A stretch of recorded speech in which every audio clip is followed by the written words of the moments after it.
Violeta Celeste Stephen Vanderpool nació en San Pedro de Macorís el 21 de noviembre de 1929 y a los 5 años de edad ya cantaba en los actos religiosos de la Iglesia Episcopal Anglicana de su pueblo. En esa iglesia, Violeta tuvo sus primeros maestros de música y con ellos se inició en los conocimientos de la teoría, el solfeo y el piano. Estudió dicción inglesa y fue conociendo el repertorio vocal. Estudió en el Colegio Episcopal San Esteban, donde luego de graduarse de bachillerato, realizó estudios musicales y más adelante fue profesora en ese mismo centro de enseñanza en San Pedro de Macorís. Yo recuerdo cuando yo era estudiante de esa escuela, oía la voz de Violeta Stephen, pero no sabía que iba a llegar tan lejos. Tenía 20 años cuando se le presentó la oportunidad de interpretar una canción en un acto que se realizó en el Ateneo de Macorís, en homenaje a José Arismendi Trujillo Molina, Petán, quien fuera el presidente fundador de La Voz Dominicana. El 18 de febrero de 1949 fue la primera vez que Violeta Stephen cantó a través de La Voz Dominicana, que en lo adelante sería el gran escenario donde la artista exhibiría sus extraordinarias cualidades artísticas. Ella cantó óperas aquí, entre las cuales yo como violinista participaba en la orquesta, en La Voz Dominicana. Ese mismo año de 1949 se traslada a Santo Domingo para representar a San Pedro de Macorís en la 7ª semana aniversario de La Voz Dominicana, con la interpretación del tema Granada de Agustín Lara. Causó una grata impresión y allí le fue otorgada una beca por la emisora para estudiar canto.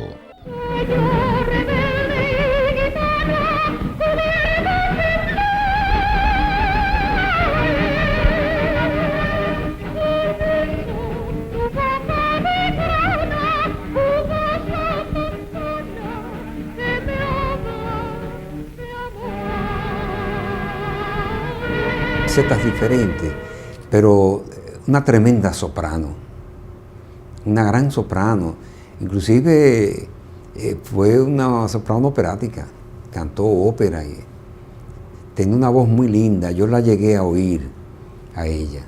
Ella tenía una voz muy bella y cantaba las canciones norteamericanas, porque tenía un dominio absoluto del inglés, entre ellas Summertime, que la tengo en la memoria siempre. Yo recuerdo una vez que nos rindieron unos honores a un grupo de músicos en San Pedro de Macorís y nos nombraron capitán de los bomberos, a cada uno, entre ellos, a ella, a Martínez Ricier, el escultor y pintor, y a mí también.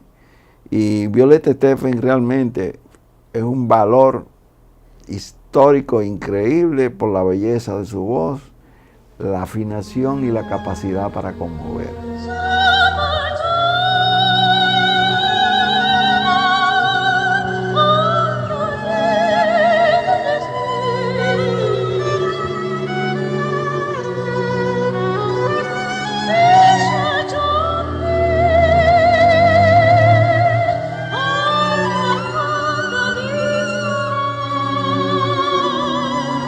A principios de la década de los 50, Violeta Stephen era la más genuina expresión del canto lírico por sus condiciones naturales y siempre ocupaba un lugar importante en los eventos que organizaba la televisora oficial del país, lo que le permitió estar en escena con numerosos artistas extranjeros que eran contratados para presentarse en La Voz Dominicana. Ella tenía un repertorio y deslumbraba cada vez que cantaba, porque tenía una voz muy bella, ella.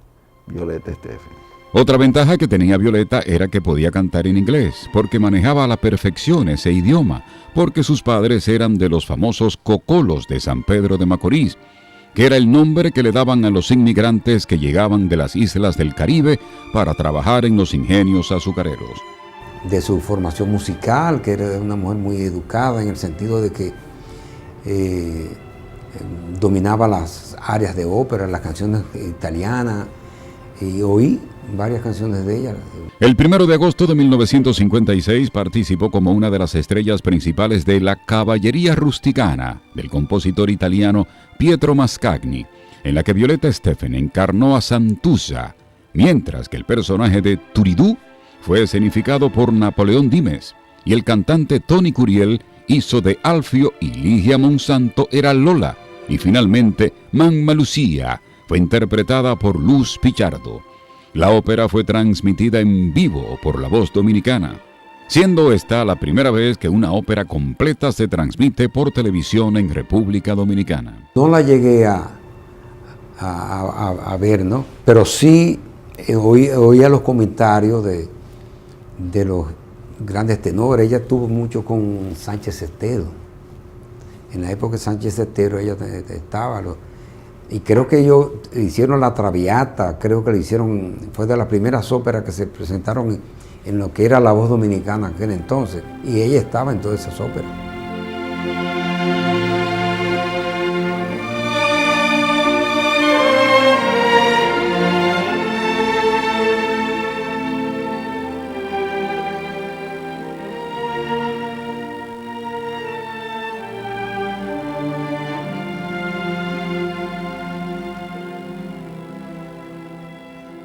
Con una aceptación increíble. Y además de eso, cuando ella cantaba en esos programas de La Voz Dominicana, yo no me perdía de escucharla, porque me deleitaba el color de la voz que tenía ella como soprano. Conocí a su hija, Isis Rivera Estefan, que también fue como ella cantante. Estuvo mucho en la orquesta de Berky Concesión, después estuvo en otra de las orquestas femeninas, así. Y era muy buena cantante también. En agosto de 1957 se celebran los 15 años de La Voz Dominicana con el Festival Panamericano, en el que participaron artistas de casi todos los países de América. En ese festival, Violeta Estefan, junto a un grupo de cantantes, interpretó la ópera La Traviata de Giuseppe Verdi. La ópera fue dirigida por Vito Castorina, producción de René Contina Ibar y dirección técnica de Freddie Miller.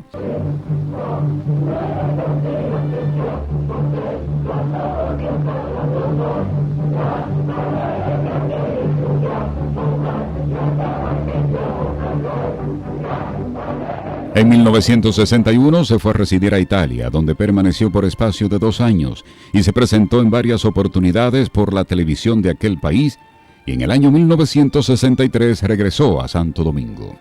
Cuando estalló la Guerra de Abril de 1965, Violeta Estefan se mantuvo al lado de las fuerzas constitucionalistas que lideraba el coronel Caamaño, participando con su arte en las presentaciones artísticas que se realizaban en la zona constitucionalista. Tras su retiro del canto, Violeta Estefan por algunos años se quedó a vivir en la zona colonial de Santo Domingo y luego regresó a su pueblo natal, San Pedro de Macorís, pero alejada por completo del canto. El 5 de agosto de 2002 falleció a los 73 años Violeta Estefan, una de las figuras más importantes del arte y la cultura dominicana del siglo XX.